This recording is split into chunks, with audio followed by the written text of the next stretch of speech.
Innal hamdalillah nahmaduhu wa nasta'inuhu wa nastaghfiruh wa na'udzu billahi min shururi anfusina wa min sayyiati a'malina may yahdihillahu fala mudilla lahu wa may yudlil fala hadiya lahu. Asyhadu an la ilaha illallah wahdahu la syarika lahu wa asyhadu anna Muhammadan abduhu wa rasuluh alladzi la nabiyya ba'dahu. Wa qala Allah ta'ala fil Qur'anil Karim, a'udzu billahi minasy syaithanir rajim. Ya ayyuhalladzina amanu ittaqullaha haqqa tuqatih wa la tamutunna illa wa antum muslimun. Wa qala ta'ala aidan wa'bud rabbaka hatta ya'tiyakal yaqin. Hadirin hadirat ikhwati iman rahimakumullah.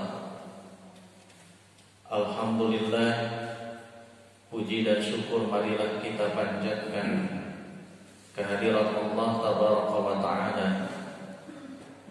Berkat limpahan rahmat dan karunia hidayah darinya, kita dapat kembali berkumpul, bermuajahah, bersilaturahim dalam rangka bertaqarrub ilallah, mendekatkan diri kepada Allah Jalla wa Ala dalam bentuk ibadah, yaitu ibadah talabul ilmi.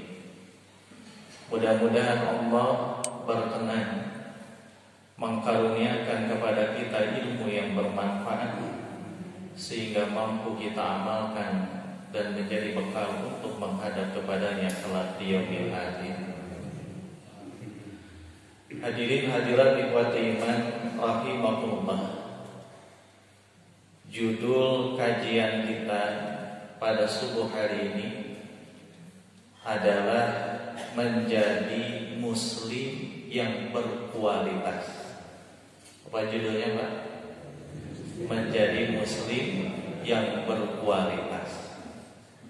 Kenapa judulnya tidak menjadi Islam yang berkualitas? Ada yang tahu?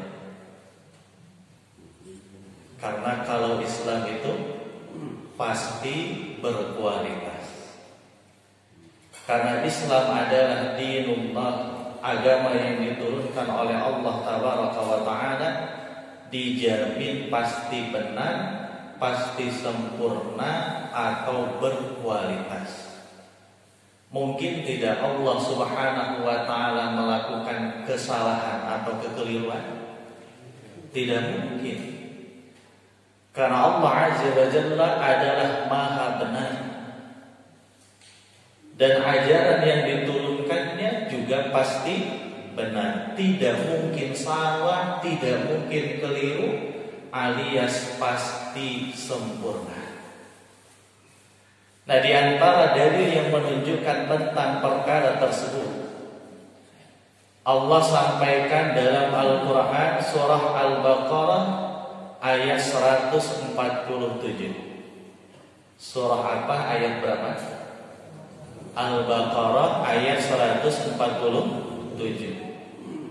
Allah tabaraka wa ta'ala berfirman, a'udzu billahi minasy syaithanir rajim.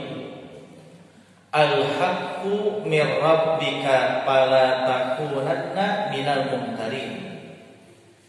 Kebenaran itu dari Rabbmu, dari Allah, maka janganlah kamu termasuk golongan orang-orang yang ragu. Jadi di dalam ayat ini tegas, jelas bahwa apapun yang datangnya dari Allah tabaraka wa ta'ala itu pasti benar, pasti al-haq. Begitu pula dengan ajaran Islam adalah agama yang benar. Dalam ayat yang lain Allah sampaikan, inna dina indallahil Islam. Sesungguhnya agama di sisi Allah hanyalah Islam. Maksudnya agama yang benar, agama yang diridhoi di sisi Allah Tabaraka wa Ta'ala hanyalah agama Islam. Begitu pula dalam Quran surah Al-Maidah ayat yang ketiga. Sebagian ulama mengatakan ayat ini adalah ayat yang terakhir kali turun kepada Nabi Muhammad sallallahu alaihi wasallam. Allah berfirman, "Al-yauma akmaltu lakum dinakum wa atmamtu 'alaikum ni'mati wa raditu lakumul Islama dinan." Pada hari ini telah aku sempurnakan untuk kamu agamamu dan telah aku cukupkan kepadaku nikmatku dan telah kuridhoi Islam jadi agama bagimu. Sehingga para ulama sepakat, dan ini harus menjadi keyakinan bagi kita, bahwa hanyalah Islam agama yang benar. Para ulama sudah mengeluarkan fatwa, begitu pula MUI. Paham yang disebut dengan sekularisme, pluralisme dan liberalisme agama adalah haram. Kalau haram berarti jelas dosa. Nah, hadirin hadirat ikhwati iman rahimakumullah. Jadi Islam itu agama yang benar, pasti sempurna alias berkualitas. Lain halnya dengan muslim. Ada muslim yang berkualitas, juga ada muslim yang tidak berkualitas. Mungkin tidak Pak Bu, ada muslim yang tidak berkualitas? Mungkin tidak. Mungkin apa banyak? Mungkin banyak. Apa contohnya? Banyak. Satu, dalam hal kebersihan. Bukankah Islam mengajarkan kepada kita untuk senantiasa menjaga kebersihan? Hafizu 'alan nadhafah, jagalah, peliharalah oleh kalian kebersihan. Bahkan disebutkan salah satu ciri keimanan seseorang diantaranya adalah menjaga kebersihan. Tetapi kenyataan yang ada tidak muslim yang buang sampah sembarangan. Oh banyak ya Bu. Ternyata ada muslim yang tidak menjaga kebersihan dirinya, tidak menjaga kebersihan lingkungannya, tidak menjaga kebersihan rumahnya, buang sampah sembarangan, bahkan ada yang buang limbah sehingga merusak lingkungan, merusak alam. Ini menunjukkan ciri muslim yang tidak berkualitas. Contoh yang lain, seorang muslimah atau wanita muslim apabila ia sudah memasuki usia balik, artinya sudah dewasa, maka ia wajib menjalankan aturan-aturan agama. Di antaranya adalah satrul aurat, menutupi auratnya.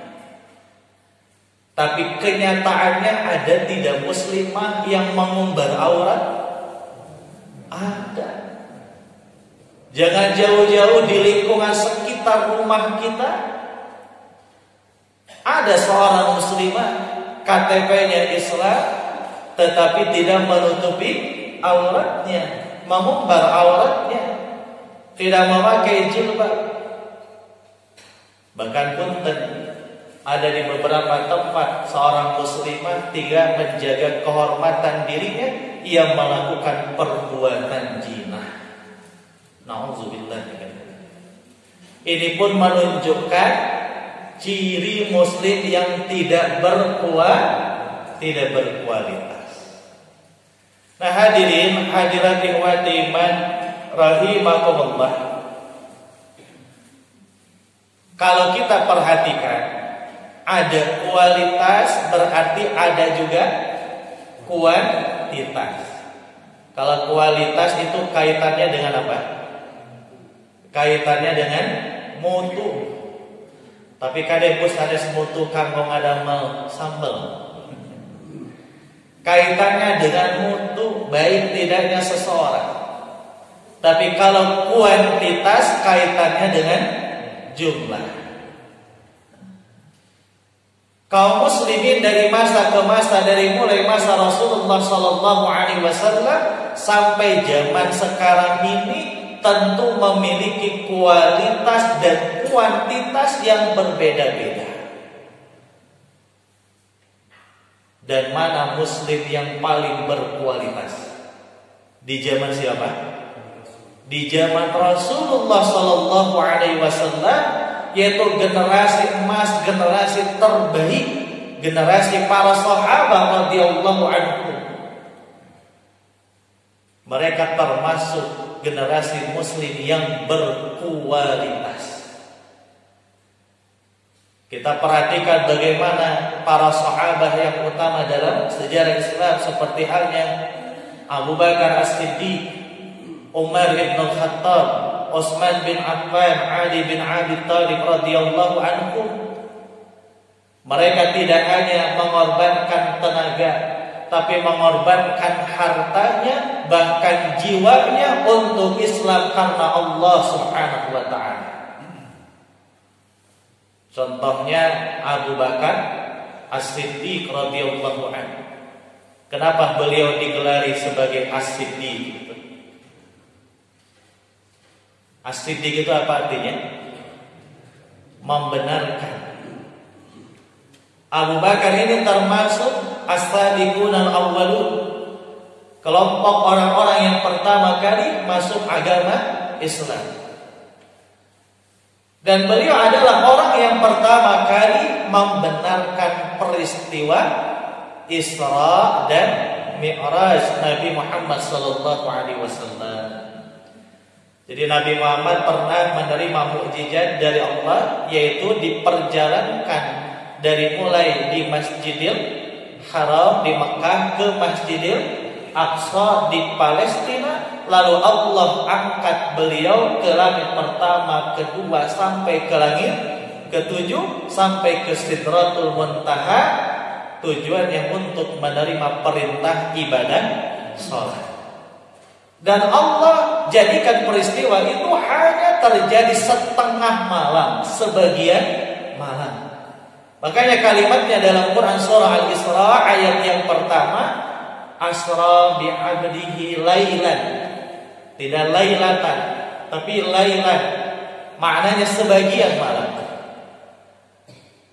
Kalau kita mendengar peristiwa Isra Mi'raj, beliau diberangkatkan dari Masjidil Haram ke Masjidil Aqsa, lalu dinaikkan atau Mi'raj ke langit pertama sampai ke langit ketujuh dan Sidratul Muntaha. Dimengerti oleh akal tidak, Pak? Tidak. Tapi ini datangnya dari Allah dan Rasulnya, maka kita wajib mengimaninya. Dan inilah mukjizat.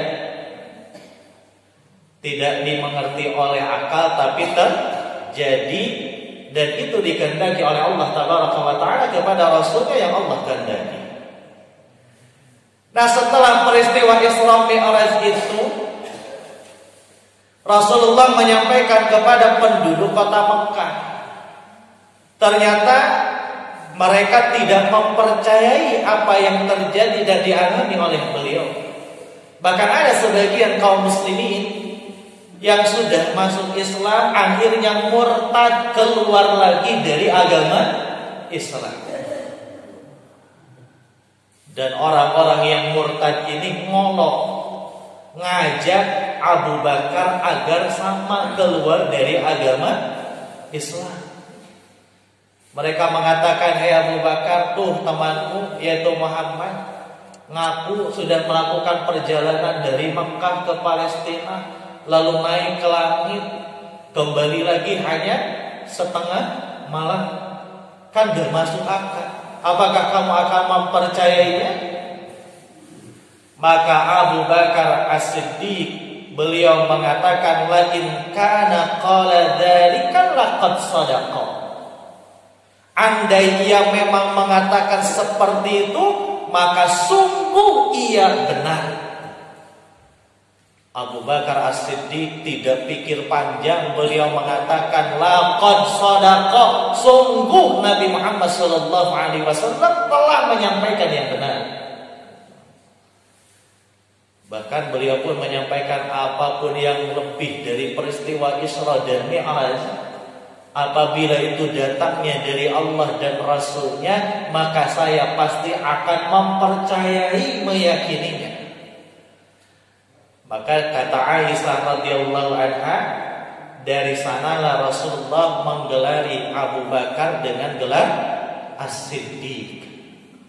Nah, ini diantara kualitas Abu Bakar As-Siddiq. Contoh yang lain, Pak, di masa Rasulullah Sallallahu Alaihi Wasallam ada salah seorang sahabat yang termasuk syuhada di perang Uhud. Namanya adalah Abu Dujanah radhiyallahu anhu. Siapa namanya, Pak Bu? Abu Dujanah radhiyallahu anhu. Dan beliau inilah yang menjadikan tubuhnya sebagai tameng untuk melindungi Rasulullah sallallahu alaihi wasallam. Sehingga disebutkan dalam sejarah, punggung Abu Dujanah itu tertancap ratusan anak panah. Sampai-sampai disebutkan punggung Abu Dujanah radhiyallahu anhu seperti landak karena saking banyaknya anak panah yang tertancap di punggungnya Abu Dujanah radhiyallahu anhu. Beliau mengorbankan jiwanya karena Allah untuk melindungi Rasulullah sallallahu alaihi wasallam. Adakah di zaman seperti ini yang seperti Abu Dujanah? Adakah di zaman seperti ini yang seperti Abu Bakar As-Siddiq? Adakah di zaman sekarang ini yang seperti Umar bin Khattab radhiyallahu anhu? Yang ngaku ada, tapi yang sama seperti Abu Bakar, Umar bin Khattab nampaknya belum ada. Hadirin hadirat ikhwati iman rahimakumullah. Jadi kalau mengukur kualitas kaum muslimin dari masa Rasulullah sampai masa sekarang ini, ternyata generasi muslim yang paling berkualitas adalah muslim di masa Rasulullah sallallahu alaihi wasallam. Generasi terbaik, generasi emas, yaitu para sahabat radhiyallahu anhum. Dan ada yang menarik kalau kita perhatikan. Di masa Rasulullah sallallahu alaihi wasallam, kuantitas atau jumlah umat Islam itu banyak atau sedikit? Banyak atau sedikit, Pak Bu? Sedikit. Tapi kalau berbicara kualitas, Masya Allah. Jadi di zaman Rasulullah jumlah umat Islamnya kuantitasnya sedikit, tapi kalau berbicara kualitas luar biasa. Beda dengan zaman sekarang ini, jumlah umat Islam dibandingkan masa Rasulullah banyakkan mana? Banyakkan di zaman sekarang ini. Tetapi apakah kualitasnya sama seperti di masa Rasulullah sallallahu alaihi wasallam? Jelas berbeda. Jadi kalau muslim zaman sekarang ini menang apanya? Menang kuantitasnya. Apa contohnya? Pas sholat subuh berjamaah. Di beberapa tempat ketika sholat subuh berjamaah paling banyak 2 salat, paling banyak 3 salat. Pada masyarakat sekitar masjid mayoritas adalah muslim. Kalau di sini Al-Hujurat alhamdulillah tiap subuh nampaknya penuh padat di masjid. Dan mudah-mudahan istiqomah. Di beberapa tempat, di beberapa masjid ada yang sholat subuhnya paling banyak mungkin 1 sah. Bahkan ada masjidnya itu dalam pelaksanaan sholatnya borongan. Yang adanya dia, yang jadi imamnya juga dia, plus jadi makmum. Artinya hanya satu. Masjidnya kosong, padahal mayoritas adalah Muslim. Berarti menang apanya? Menang kuantitas. Oleh karenanya para ulama diantaranya mengatakan kalau kalian ingin melihat kekuatan kuantitas jumlah umat Islam, maka lihatlah sholat id mereka. Tapi kalau ingin melihat kualitas umat Islam, maka perhatikanlah sholat subuh berjamaah mereka. Pemis sholat id notara sholat oge ngilu sholat. Bahkan terpuasa di bulan Ramadan oge ngilu beli baju lebaran. Nah, hadirin hadirat iman rahimakumullah. Jadi kalau berbicara kualitas, maka generasi muslim terbaik yaitu generasi muslim di masa Rasulullah sallallahu alaihi wasallam, generasi para sahabat radhiyallahu anhu. Dan ada yang menarik, di masa Rasulullah jumlah umat Islam itu sedikit tapi kualitasnya Masya Allah. Berbeda dengan zaman sekarang ini, jumlahnya banyak tetapi kualitasnya jauh dari apa yang diharapkan, yang dijelaskan di dalam Al-Quran dan hadis-hadis Rasulullah sallallahu alaihi wasallam. Ini saya sampaikan tentu menjadi bahan introspeksi bagi kita. Apakah kita termasuk muslim yang berkualitas atau muslim yang tidak berkualitas? Mudah-mudahan kita termasuk muslim yang berikhtiar untuk menjadi muslim yang terbaik. Hadirin hadirat ikhwati iman rahimakumullah.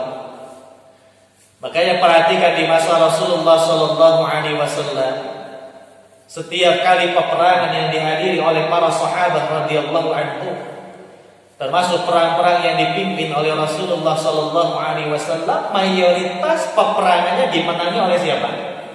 Oleh umat Islam. Padahal jumlahnya sedikit. Allah menyampaikan di dalam Al-Quran surah Al-Anfal ayat 66, "Fa iyyakum minkum mi'atun sabirah." Jika di antara kalian umat Islam jumlahnya ada 100 orang, tetapi mereka termasuk orang-orang yang sabar, yaglibu mi'ataini, maka mereka akan mampu menghancurkan, mengalahkan musuh-musuh Allah yang jumlahnya mi'ataini, 200 orang. Padahal yang 100 dengan yang 200 itu lebih banyak yang mana? Yang 200. Wa iyyakum minkum alfun yaglibu alfaini, dan jika di antara kalian umat Islam jumlahnya ada 1000 tetapi termasuk golongan orang-orang yang sabar, maka mereka lah bisa mengalahkan musuh-musuh Allah yang jumlahnya alfaini, 2000 orang. Yang disampaikan oleh Allah, kata para ulama di dalam ayat ini menjelaskan tentang para sahabat radhiyallahu anhum. Di perbandingan 100, 200, lalu tadi 1000, 2000. Apabila umat Islam jumlahnya sedikit tapi mereka senantiasa bersabar, artinya memiliki kualitas, maka bisa mengalahkan yang jumlahnya lebih banyak. Makanya perhatikan perang Badar. Jumlah umat Islam banyak atau sedikit? Sedikit. 300 lawan kurang lebih 1000 pasukan. Tapi dimenangi oleh kaum muslimin. Begitu pula perang Ahzab, melawan koalisi antara orang-orang Yahudi, orang-orang kafir, orang-orang musyrikin, tapi dimenangi juga oleh orang-orang Islam karena punya kualitas. Nah, bandingkan dengan muslim di zaman sekarang ini, menang apanya?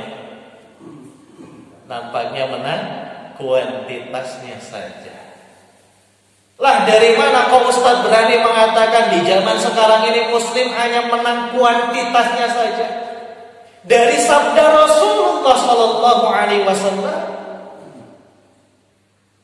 beberapa abad yang lalu Rasulullah sudah menyampaikan di hadapan para sahabat radhiyallahu anhum dalam hadis riwayat Imam Abu Dawud, yusikul umamu an tada'a alaikum kama tada'a al-akalatu ila qas'atiha.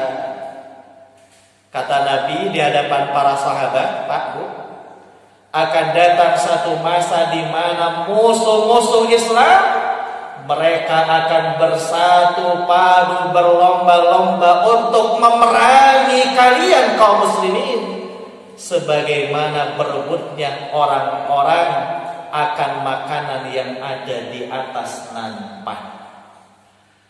Jadi Rasulullah memberikan perumpamaan, akan datang satu masa di mana umat Islam itu seperti makanan di atas nampan, dikerumuni oleh musuh-musuh Islam.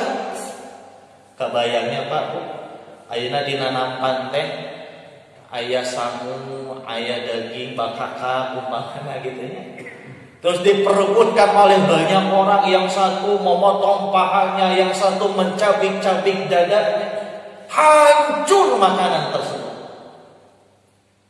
Dan ini kondisi kaum muslimin yang disampaikan oleh Rasulullah Sallallahu Alaihi Wasallam, sehingga para sahabat bengong. Di antara mereka terheran-heran, lalu bertanya kepada Rasulullah Sallallahu Alaihi Wasallam, wa min qillatin nahnu yauma idin. Wahai Rasulullah, apakah karena saat itu jumlah umat Islam itu sedikit? Jadi para sahabat ini heran, kan biasanya kalau perang pasti menang, tentu karena pertolongan Allah Subhanahu wa Ta'ala. Ketika itu umat Islam luar biasa. Tapi kata Nabi, akan datang satu masa di mana umat Islam itu seperti makanan di atas nampan yang diperebutkan, dicabik-cabik oleh musuh-musuh Islam. Maka para sahabat heran, bertanya kepada Rasulullah, wa min qillatin nahnu yauma idin. Wahai Rasulullah, apakah muslim di masa itu jumlahnya sedikit? Apa jawab Rasulullah? Bal antum yauma idin kasirun. Tidak. Justru ketika itu jumlah umat Islam itu kasir, banyak.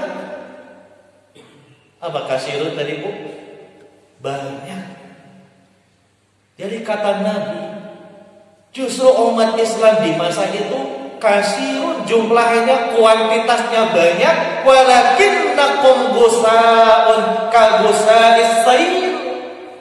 Tetapi mereka bagaikan buih yang ada di lautan. Pak, kalau buih itu kualitasnya bagus atau enggak? Buih meskipun banyak kena angin, hancur. Inilah kondisi umat Islam yang disampaikan oleh Nabiullah Muhammad SAW. Akan datang satu masa di mana umat Islam itu banyak, tetapi seperti buih di lautan. Sudah dialami tidak Pak? Muslim banyak diadu domba. Bahkan ada di antara kalangan mereka menjadi munafikin, merusak Islam dari dalam dan lain sebagainya. Ini menunjukkan ternyata apa yang disampaikan oleh Rasulullah Sallallahu Alaihi Wasallam nampaknya sekarang sudah kejadian. Umat Islam jumlahnya banyak, tapi mayoritas tidak berkualitas. Ya cirinya yang tadi, sholat subuh berjamaah. Kalaulah benar-benar berkualitas, maka insya Allah sholat subuhnya berjamaah di mana? Di masjid. Menjalankan ketaatan kepada Allah Tabaraka wa Ta'ala. Hadirin hadirat ikhwati iman rahimakumullah. Lalu pertanyaannya, bagaimana ciri muslim yang berkualitas itu? Tadi di awal kita sudah sampaikan Islam itu pasti berkualitas. Lain halnya dengan muslim, ada muslim yang berkualitas, ada muslim yang tidak berkualitas. Setiap masa dari mulai masa Rasulullah sampai sekarang ini, kualitas dan kuantitasnya berbeda-beda. Dan muslim yang terbaik, generasi muslim yang berkualitas adalah generasi emas di masa Rasulullah Sallallahu Alaihi Wasallam. Nah, sekarang pertanyaannya, apa ciri seorang muslim yang berkualitas itu? Sehingga kita bisa mengukur diri dan kita bisa berintrospeksi juga memperbaiki diri agar kita menjadi muslim yang berkualitas. Nah, sebagian ulama menyampaikan ciri muslim yang berkualitas itu setidaknya memenuhi 3 kriteria.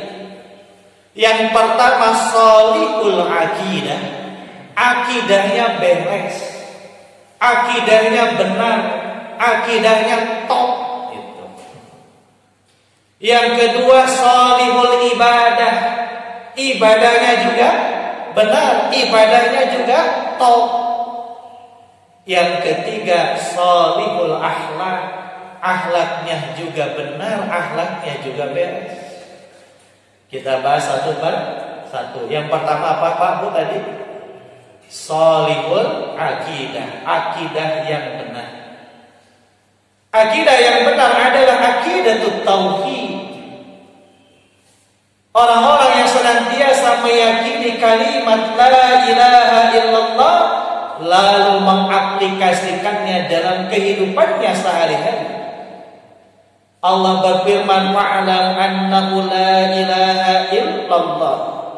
Maka ketahuilah sesungguhnya tidak ada ilah, tidak ada sesembahan kecuali hanyalah Allah Subhanahu wa ta'ala.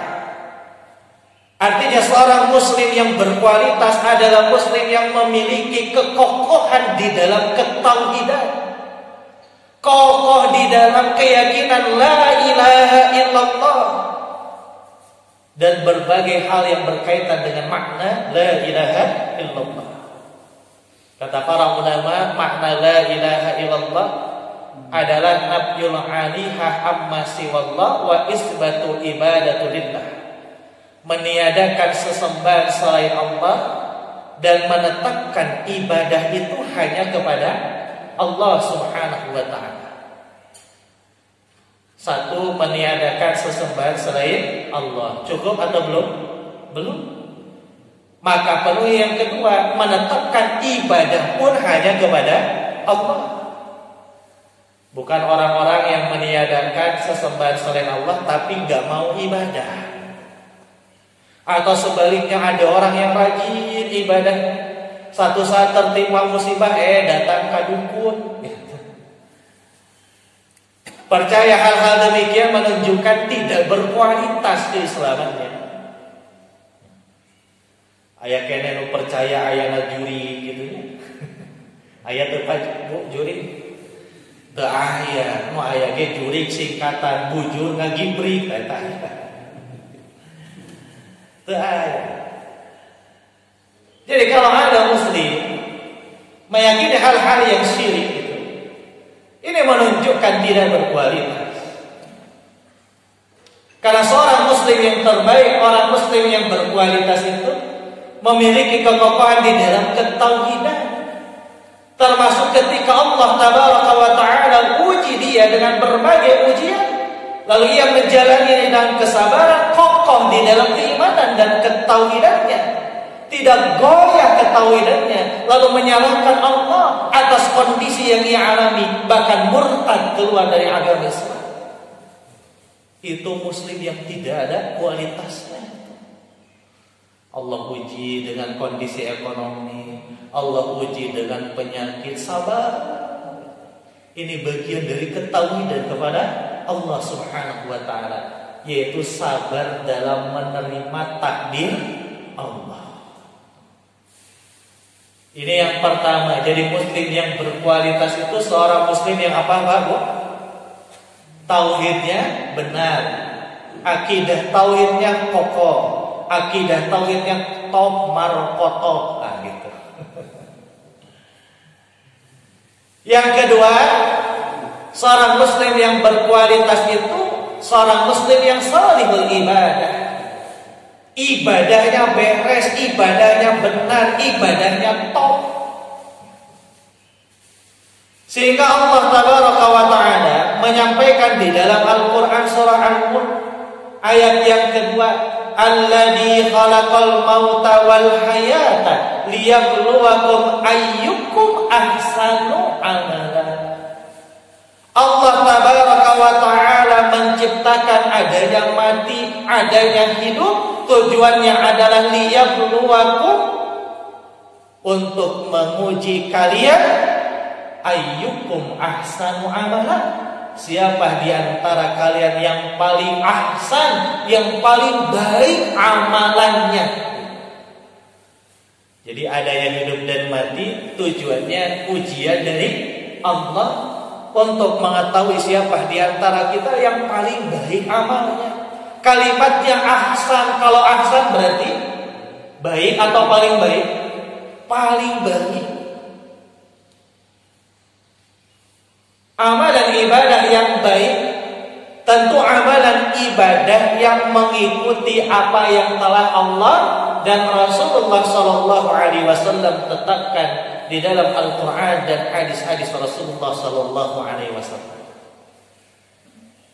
Jadi Allah ciptakan hidup, ciptakan mati, tujuannya untuk menguji manusia mana di antara mereka yang paling ahsan, paling baik amalnya. Dan amal ibadah yang paling baik itu amal ibadah yang mengikuti apa yang telah ditetapkan oleh Allah dan Rasul. Pak, Bu, seorang karyawan ingin disebut sebagai karyawan yang berkualitas berarti mesti mengikuti aturan siapa? Aturan perusahaan. Ingin disebut sebagai karyawan yang berkualitas, yang mesti mengikuti aturan perusahaannya. Dalam aturannya jam 7 mesti sudah di kantor, pulang jam 4 sore. Lalu ia taat datang sebelum jam 7, pulang pas jam 4. Berarti termasuk karyawan yang berkualitas. Tapi mun datang kasiangan nukuduna jam 7, ia datang jam 8. Nukuduna beres kerja jam 4, ia jam 2 geus balik. Nah, korupsi waktu gitu. Nah, tentu ini menunjukkan karyawan yang tidak berkualitas. Nah, sama halnya dalam urusan ibadah kepada Allah Subhanahu wa taala. Kalaulah kita ingin disebut sebagai muslim yang berkualitas dalam urusan ibadah, yang mesti mengikuti aturannya siapa? Aturannya Allah Tabaraka wa Ta'ala. Siapa yang menetapkan aturan sholat? Allah. Siapa yang menetapkan aturan saum? Allah Subhanahu wa Ta'ala. Siapa yang menetapkan perintah adanya ibadah zakat, ibadah haji, ibadah umrah, dan ibadah-ibadah yang lainnya, yaitu Allah Subhanahu wa Ta'ala.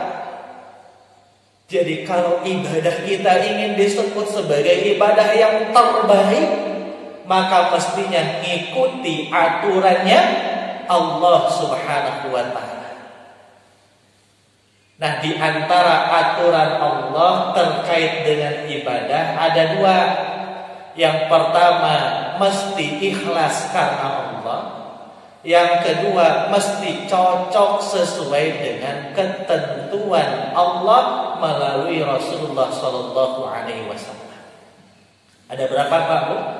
Dua. Kalau kita ingin termasuk sholihul ibadah, ibadahnya benar. Satu, niatnya mesti karena Allah. Yang kedua cocok dengan contoh dari Rasulullah Shallallahu Alaihi Wasallam. Yang pertama mesti ikhlas karena Allah. Berbagai amal dan ibadah Allah perintahkan semuanya mesti ikhlas karena Allah. Allah berfirman, wa ma umiru illa liya'budullaha mukhlisina lahud-din hunafa. Ayat dina surat naon Pak Bu? Wa ma umiru illa liya'budullaha mukhlisina lahud-din hunafa. Surat apa? Ayat keberapa? Surat apa Pak? Nah, ngulangnya. Al-Bayyinah ayat yang kelima. Tidaklah Allah Azza wa Jalla memerintahkan berbagai amalan ibadah kecuali mesti ikhlas. Salat mesti ikhlas, zakat mesti ikhlas, ibadah haji juga mesti ikhlas karena Allah. Saya yakin bapak-bapak, ibu-ibu sering mendengar kata ikhlas. Pertanyaannya, apa yang dimaksud dengan ikhlas? Apa itu ikhlas? Ikhlas itu artinya adalah murni. Apa artinya? Murni. Contoh dalam Al-Quran ketika Allah menyampaikan tentang air susu sapi. Allah berfirman, nusqikum min butuniha. Kami keluarkan dari perut sapi itu min baini partin wadamin, di antara saluran darah dan kotoran, labanan kholison, air susu yang kholison, yang murni bersih. Lafaz kholison itu sama dengan kata ikhlas, dari lafaz akhlas. Jadi ikhlas itu artinya apa Pak? Murni. Disebut ikhlas apabila amalan ibadahnya, maksud tujuan melakukannya benar-benar murni karena Allah Subhanahu wa ta'ala. Tidak ada maksud tujuan atau tendensi yang lain. Ada yang orang yang datang ke masjid rajin sholatnya, ternyata tujuannya agar diangkat jadi mantu sama Pak Kiai. Ternyata anak kiainya ditikahkan ke yang lain, yang tadinya rajin jadi enggak sholat. Berarti sholatnya karena apa? Nah, karena ini diangkat jadi mantu. Ada orang yang belajar baca Al-Quran rajin, ternyata tujuannya ingin dipuji, disebut sebagai ahli qiraah. Padahal mestinya baca Quran akan bernilai ibadah kalau niatnya itu murni karena Allah Subhanahu wa ta'ala. Tidak ada maksud tujuan atau tendensi yang lain. Dan inilah yang dibaca dalam doa iftitah, di antara yang dicontohkan oleh Rasulullah sallallahu alaihi wasallam. Inna salati wa nusuki wa mahyaya wa mamati lillahi rabbil alamin. Sesungguhnya salatku, ibadahku, sebagian ulama menjelaskan wa nusuki bermakna kurbanku. Sesungguhnya salatku, kurbanku, wa mahyaya dan hidupku, wa mamati dan matiku lillahi rabbil alamin, karena Allah Rabb atau Tuhan semesta alam. Bahkan dalam kalimat doa iftitah itu kalimatnya wa mahyaya, hidupku, wa mamati dan matiku. Artinya seluruh aktivitas yang kita lakukan, bahkan sampai kita meninggal dunia, sepatutnya lah karena Allah Subhanahu wa ta'ala. Berat tidak Pak Bu untuk ikhlas itu? Berat tidak? Maka barengilah dengan doa kepada Allah, minta kepada Allah Subhanahu wa ta'ala agar senantiasa diberikan hati yang ikhlas dalam melakukan amalan ibadah. Kadang kan orang memberi sebagian hartanya, nunggu dulu orang yang lewat, di video dulu gitu ya. Meskipun tentu kita tahu urusan ria atau tidak urusan hati, tapi ada indikator-indikator yang memperlihatkan orang itu ada tujuan yang lain. Allahu a'lam bishawab.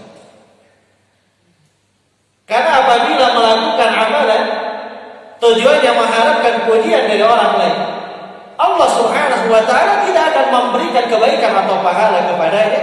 Artinya amalan ibadah yang ia lakukan sia-sia, tidak bernilai apapun di hadapan Allah Azza wa Jalla.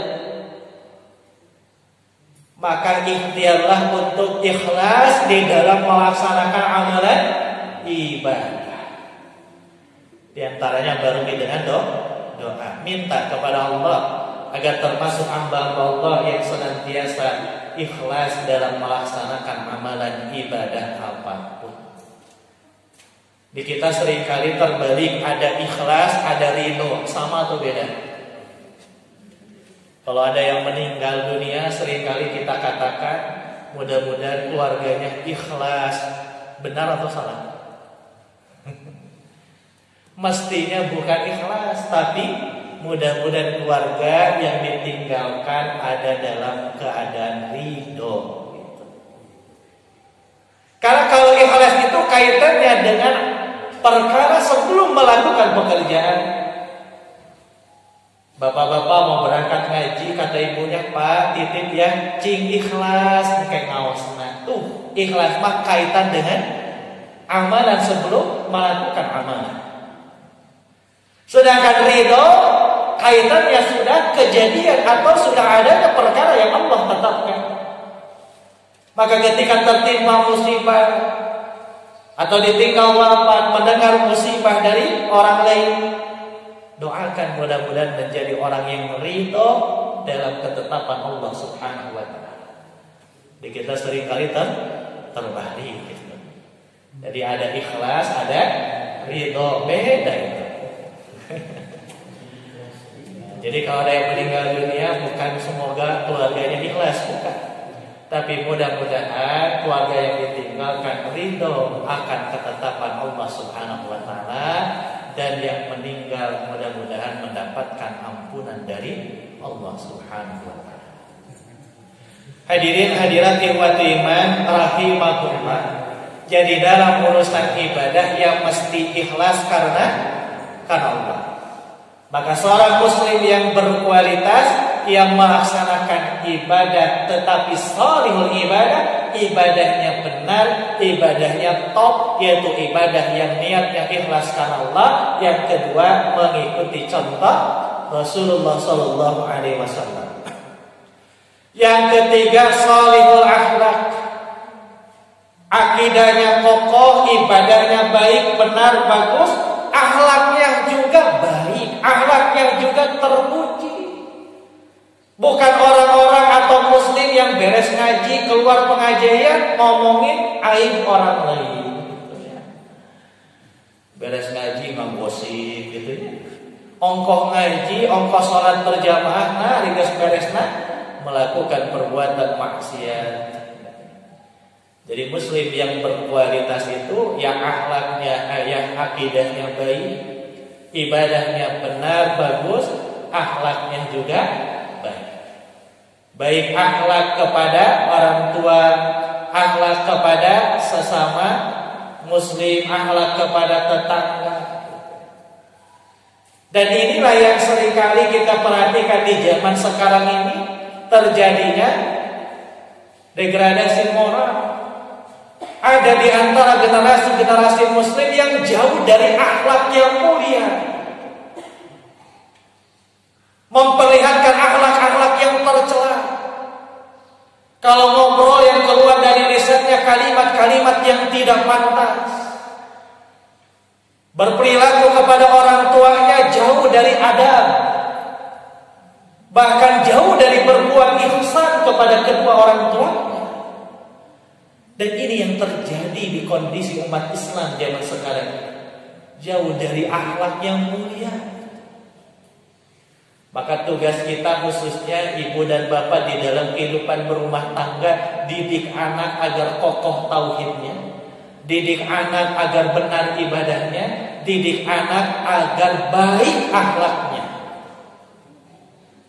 Kalau akidahnya sudah kokoh, ibadahnya sudah benar, akhlaknya bagus, akhlaknya baik, akhlaknya mulia, tentu menjadi kebanggaan bagi orang tuanya, karena ia akan mendapatkan kebahagiaan di dunia, bahkan kebahagiaan di akhirat.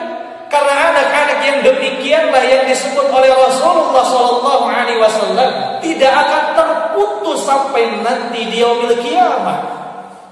Meskipun kita sudah meninggal dunia, kalau kita punya anak-anak yang saleh, anak-anak yang salihah, anak-anak yang kokoh tauhidnya, benar ibadahnya, akhlaknya mulia, senantiasa mendoakan kedua orang tuanya, waladun salihun yad'ulah, anak-anak yang saleh yang mendoakan kedua orang tuanya. Dan inilah yang akan terus sampai kepada Allah Subhanahu wa taala meskipun kita orang tua sudah meninggal dunia. Ingin punya anak yang soleh dan solehah, Pak Bu? Tentu ingin, cita-cita kita ingin punya generasi-generasi muslim yang berkualitas, generasi-generasi muslim yang terbaik. Maka butuh ikhtiar. Ikhtiarnya yang tadi disampaikan, didiklah dengan ketauhidan yang kokoh, didiklah agar beribadah yang benar, didiklah agar berakhlakul karimah, berakhlak yang mulia. Hadirin hadirat ikhwati iman rahimakumullah. Itulah kajian kita di subuh hari ini. Apa judulnya tadi? Menjadi muslim yang berkualitas. Mudah-mudahan kita dan keluarga kita termasuk muslim yang terbaik dan senantiasa bertaqarrub mendekatkan diri kepada Allah Jalla wa Ala, sehingga Allah berikan kehidupan yang terbaik di dunia dan kehidupan yang terbaik kelak di akhirat. Mudah-mudahan ada guna dan manfaat bagi kita sekalian.